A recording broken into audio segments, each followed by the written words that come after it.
Hello my dear friends and welcome back to another Star Wars news update. In today's video we're going to be talking about the Kenobi series, and we've also got a big update for Andor. But without much further ado and without any more jibber jabber, let's dive straight into it. So today my dear friends, we've got quite a bit of news, and we're going to begin with the Andor series. When the show was first announced, we learned that there would be 12 episodes in its first season, and then recently, Production Weekly revealed that Andor would be filming its third season in 2022.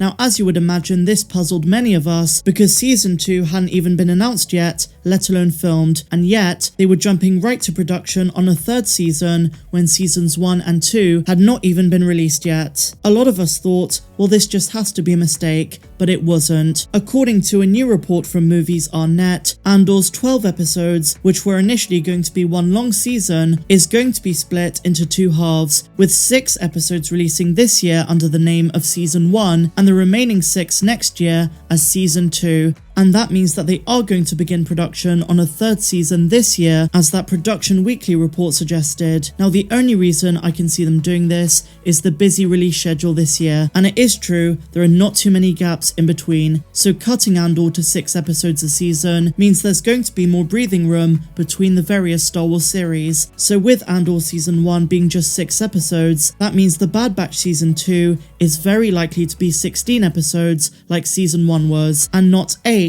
as some rumours have suggested. Now, given that this is the only outlet reporting on this, I would take this with a pinch of salt, but it is logical and does seem like something Disney and Lucasfilm would do to make their Star Wars release schedule much more spaced out. The article makes a good point in stating that we were never explicitly told that 12 episodes were meant to be one season. We were just told that 12 episodes had been made. Tony Gilroy, the showrunner of the series, who was also the screenplay and writer of Rogue One, has got a 3-season arc planned for Andor, so that part is not surprising, but it's looking like it'll be 3 installments of 6 episodes, stretching across a 3-season arc, which, to be completely honest, I'm fine with, as long as the story is good.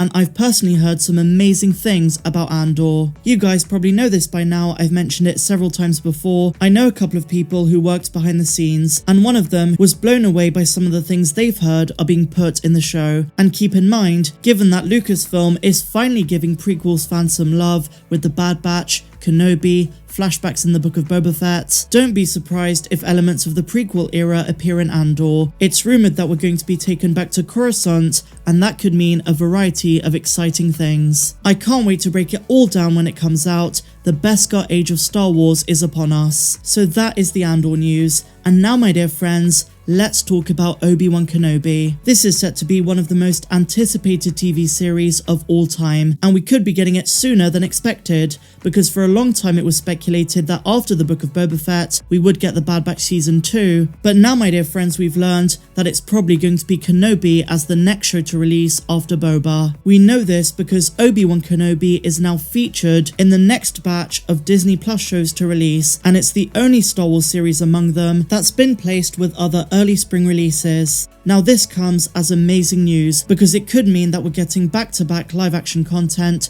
with the Book of Boba Fett and then Kenobi. Naturally, we might want to speculate on when we can expect it. I think we could get it as early as March, and if it airs late in that month, the finale might drop on May the 4th. Alternatively, May the 4th itself could be the premiere date, although I suspect that given Kenobi is looking to be the next Star Wars series to release after the Book of Boba, and with the rest of the promised 2022 shows, March is a more likely release date so that everything fits in nicely. I share the opinion that I've seen a couple of other people say that May the 4th will either be the premiere date or the finale date of Obi-Wan. May the 4th falls on a Wednesday this year, the new release weekday for Star Wars series, and that would be too good of an opportunity to waste. As I say, we have the Bad Batch Season 2 and Andor guaranteed for this year as well, and possibly even the Mandalorian Season 3, although much like the Book of Boba, if it does come out this year, it'll probably be a late winter release. We do not have an official date yet, and anything is possible with how the shows are shuffled around. Lucasfilm have not given us any dates yet, so take all speculation for what it is, until we're told in an official announcement. I always say this when it comes to release dates, even though we might have an idea of when it's going to release. For example, with this Obi-Wan news, we know that it's going to be early spring. We still don't have anything exact. so no specific release date until Lucasfilm give us one. Now this news also means we could be getting a Kenobi trailer right after the Book of Boba Fett ends. That's so exciting, and if Kenobi comes out in the first half of this year, then it would have been the best start to 2022 than any of us could have imagined. Don't get me wrong guys, I love the Bad Batch, I'm super hyped for Andor, and of course the Mandalorian Season 3, but I think we can all agree the Obi-Wan Kenobi series is the big highlight of this year. The hype levels are going to be through the roof, and unlike the Book of Boba Fett, which unfortunately outside of the Star Wars fandom has not gained much traction, is going to be absolutely crazy. For months now people have been talking about Obi-Wan Kenobi, it's been trending all over the place, and as I've said before, when that trailer comes out, I think it's going to break the internet. And as you guys know, I'll be covering everything right here on the channel, so make sure you're subscribed, we're on the road to 100k.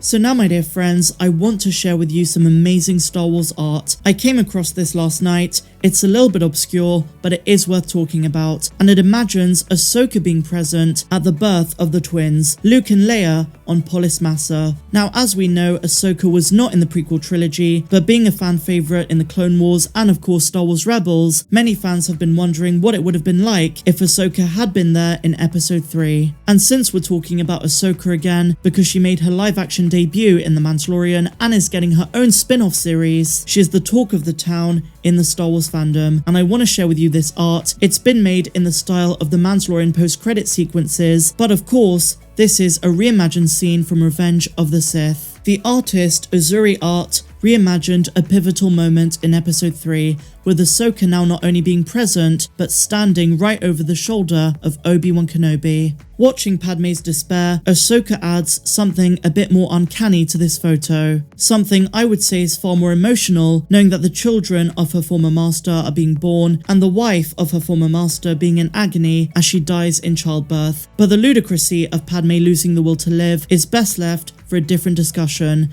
Let's focus on Ahsoka. Now at this point in canon, Ahsoka would have already been in hiding after Order 66. Although in theory it would have been possible for Ahsoka to travel all the way to Polis Massa, a trip like this would be hard to fathom, especially given she'd be endangering herself. In one sense, inserting Ahsoka into Luke and Leia's birth does seem a little bit silly, but on the other hand, it adds an extra dimension of depth and meaning to this frame. If for whatever reason she had been there, she would have been on the other side of the glass with Yoda, R2, 3PO and Bail Organa. And so finally guys, we're going to finish with a couple of tidbits for the Book of Boba Fett. We've been speaking a lot about it on the channel, and I thought this video would just be a little bit of a break. But if you're interested, go check out my full episode breakdown and also the subsequent videos where we talk about episode 1. I broke down how Max Rebo survived, and I also talked about who the Red Fighters, the Nightwind Assassins, might be working for. But as I say, we do have a little bit of news. The Red Rhodian prisoner, who was taken as a slave by the Tusken tribe, is voiced by none other than Sam Witwer, Star Killer himself, who's also lent his voice as many other iconic characters in the Clone Wars, Rebels, and beyond. We are now just 2.5 days away from Chapter 2 of the Book of Boba Fett, and as always, I'll be breaking that down here on the channel. But otherwise, my dear friends, I think that brings us to the end of today's news update. If you guys enjoyed this one, you know what to do, give me a big fat thumbs up, subscribe to the channel if you're brand new, and a massive welcome if you are, and also why not consider becoming a patron. The link is down there in the description, and on there you get access to over 100 posts that are not found here on YouTube. It's way more uncensored, and you also get access to our Discord server. It's a lot of fun, we talk about all things Star Wars. But with that said guys, I'm wishing you all a very happy new year. May the Force be with you all. I'm Star Wars Meg, and I'll see you in the next one. Question number 8. What kind of car will you take on this trip? Fast and sporty, luxurious and spacious, practical and used, or how about a bike instead? Yeah, no one likes that guy. Here are the exact thoughts of Commander Bakara as he was executing Order 66. I hesitated for a moment when I received Order 66, because the last thing I expected was a Jedi coup. Did I feel betrayed? You bet I did.